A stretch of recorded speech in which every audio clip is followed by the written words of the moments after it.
Hello students, in this video we will be discussing about little bit of dihybrid cross and these terms, reasons for Mendel's success and Mendel's के laws के कुछ exceptions थे, we will discuss that. तो coming on to dihybrid cross, तो students previous class में हम देख चुके थे कि dihybrid cross होती क्या है, ऐसी cross in which we are hybridizing between the two characters. जब हम टू कैरेक्टर्स को लेकर के क्रॉस करवाते हैं तो डाई हाइब्रिड क्रॉस होती है. अगर हम लोग सिंगल कैरेक्टर्स को लेकर क्रॉस करवाते हैं तो that is monohybrid cross. ठीक है. Coming on to phenotype genotype, ये भी बता दिया है मैंने. तो गाइस ये तुम लोग का होमवर्क है. तुम लोग क्या करोगे, डाई हाइब्रिड क्रॉस लोगे. सपोज मैंने ले लिया round and yellow is crossed with wrinkled and wheel.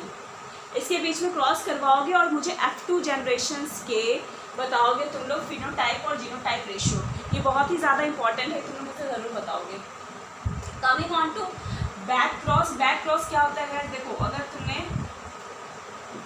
Toll co dot से क्रॉस करवाया तो you will get tall only with a different genotype capital T small t.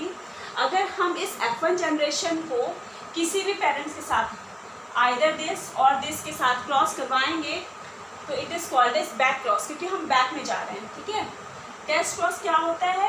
When we are crossing the F1 generation with the recessive characters. तो recessive के साथ जब हम cross करवाते हैं तो हमें सारे कैरेक्टर्स मिल जाते हैं, तो that is right is called as test cross. ठीक है. अब रेसिप्रोकल क्रॉस क्या होता है? सपोज मैंने मेल लिया था टॉल का, फीमेल लिया था ड्वार्फ का. तो इस केस में जस्ट हम रिवर्स कर देंगे. रेसिप्रोकल में हम अब फीमेल ले लेंगे टॉल का और मेल ले लेंगे ड्वार्फ का. तो यानी जेंडर्स को जो है ना हम क्रॉस करवा दे रहे हैं और कैपिटल T स्मॉल t आ जाएगा. ओके. ना ट्राई हाइब्रिड क्रॉस क्या होते हैं, पॉली हाइब्रिड क्रॉस क्या होते हैं, ये तो नाम से ही समझ में आ गया होगा. When we are studying 3 hybrids तो it is called as trihybrids, and when we are studying more than 3 characters that it is called as polyhybrids. अब आ जाते हैं कि भाई मेंडल्स का जो लॉस था वो इतना ज़्यादा सक्सेसफुल क्यों था. तो देयर वर सर्टेन रीजन. सबसे पहले उन्होंने जो पी प्लांट को चॉइस किया था वो बहुत ही सुपर्ब आइडिया उनका पी प्लांट चूज़ करने का, क्योंकि वो बाइसेक्सुअल कैरेक्टर भी शो करता था, सेल्फ पॉलिनेशन भी था, आर्टिफिशियली क्रॉस पॉलिनेशन भी हो जाता था, शॉर्ट लाइफ स्पैन था. तो बहुत ही मतलब ये फंक्शन बहुत ही इंपॉर्टेंट था. उन्होंने पेडिग्री एनालिसिस यूज़ की थी कैरेक्टर्स को डिफाइन करने के लिए, study of generation to generation study करने के लिए पेडिग्री चार्ट को यूज़ किया था. And he use only 1 to 2 traits, यानी मोनो और डाई हाइब्रिड तक ही उन्होंने किया था. ऐसा नहीं किया था 3-4 जनरेशन्स को या 3-4 कैरेक्टर्स को साथ ही साथ में स्टडी कर रहे हैं, जो कि बहुत अदर साइंटिस्ट ने वही काम किया था. बहुत सारे कैरेक्टर्स को साथ साथ में स्टडी करने चले गए थे, तो that was quite difficult. Okay. और एक उन्होंने लार्ज सैम्पलिंग साइज ली थी, उन्होंने बहुत सारे पी प्लांट को स्टडी किया था. एंड द कैरेक्टर जो उन्होंने चूज़ किया था ना, that did not show incomplete dominance और को डोमिनेंस. जो उन्होंने कैरेक्टर चूज़ किया था उसमें इनकम्प्लीट डोमिनेंस और को डोमिनेंस शो नहीं होता था. अब हम आ जाते हैं भाई इनकम्प्लीट डोमिनेंस क्या होता है, को डोमिनेंस क्या होता है. तो गाइस हम suppose we are crossing between a red flower and a white flower. ठीक है. वाइट को हम स्मॉल आर से रिप्रेजेंट करा दे रहे हैं because it is recessive, and this capital R is a red flower. ठीक है. This is white. So now what will happen, the resultant will turn capital R and small R. But Mendel's law के according this character will be red. ये जो character है वो red है, but actually this character is not red, this character becomes pink. तो यानी dominant यानी red जो है वो डोमिनेट नहीं हो पा रहा है उसके ऊपर, that is why it is called as incomplete dominance. Okay. अब अगर हम को डोमिनेंस की बात करें तो what we are taking, suppose we are taking black goat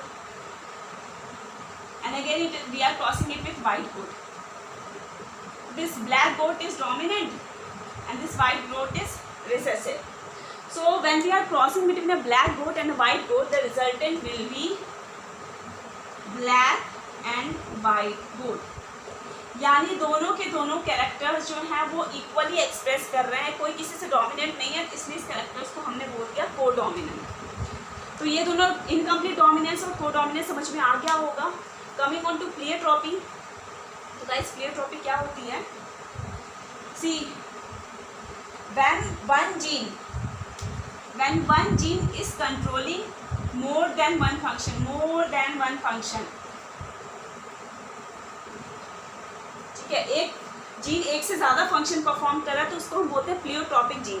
for example अगर हम पी प्लांट की बात करें तो वहाँ पे एक ही जीन रिस्पॉन्सिबल है फ्लावर कलर के लिए भी, and the same gene is responsible for the seed coat colour, तो हम इसको बोल सकते हैं प्लियोट्रॉपिक जीन।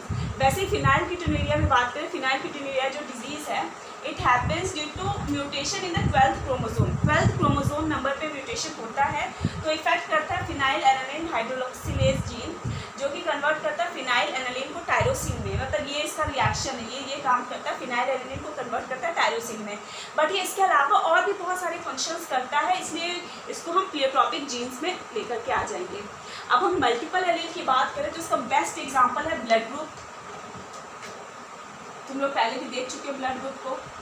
तो there are how many types of blood group? 4 types, A B O. तो अगर हम यहाँ पे जीन्स की बात करें तो गाइस ए में सपोज हम मान लिए ए जीन है, इसमें AGB जीन है, AB में IgA और IgB दोनों ही हैं और इसमें कोई नहीं है। तो AB में क्या हो रहा है, बोथ आर एक्सप्रेसिंग इक्विवेलेंटली, दोनों एक दूसरे के इक्विवेलेंट भी एक्सप्रेस कर रहे हैं। इसके अलावा भी RH फैक्टर्स भी होता है, तो मतलब बहुत सारे एलील्स हैं जो रिस्पॉन्सिबल होते हैं ब्लड ग्रुप के लिए। तो ये सारी जो चीज़ें थी वो मेंडल्स लॉ के लिए एक्सेप्शंस थी। तो गाइज आज के लिए हम बस इतना ही देखने वाले हैं, आज हम ज़्यादा नहीं देखेंगे। तो यहाँ तक कि कोई डाउट होगा तो प्लीज़ स्टूडेंट्स मुझे बताना तुम लोग, ओके?